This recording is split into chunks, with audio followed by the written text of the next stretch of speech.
৭৯তম ভারতের মহান স্বাধীনতা দিবসকে সামনে রেখে বুধবার বিকাল ৪ ঘটিকায় বিশালগড় মহকুমা শাসকের উদ্যোগে ১৬ বিশালগড় বিধানসভার বিজেপি বিধায়ক সুশান্ত দেবের সহযোগিতায় ৭৯তম ভারতের মহান স্বাধীনতা দিবসকে সামনে রেখে হর ঘর তিরঙ্গা এক শোভাযাত্রা পথ র্যালি আয়োজন করা হয়।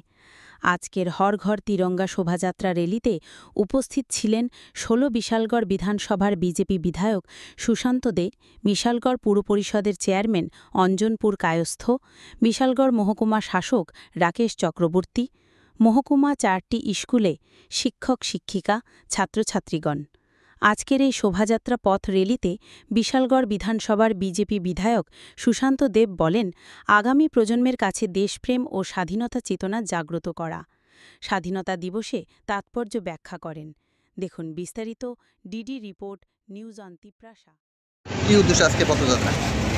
আমরা সবাই অবগত আছি, এই অগাস্ট মাস আমাদের স্বাধীনতার মাস।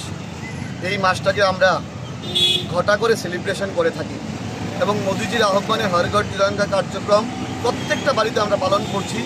এরই অঙ্গ হিসেবে আজকে বিশালগড় মহকুমা প্রশাসনের উদ্যোগে বিশালগড়ের রাজপথে ছাত্রছাত্রীদের সঙ্গে নিয়ে, আগামী প্রজন্মকে সঙ্গে নিয়ে একটা সুসজ্জিত বর্ণাঢ্য আমরা তিরঙ্গা যাত্রা করি এবং আগামী দিনে প্রত্যেকের মধ্যে দেশাত্মবোধ জাগানোর জন্য এবং আমাদের তিরঙ্গার যে সম্মানকে জাগানোর জন্য আমরা এই কার্যক্রম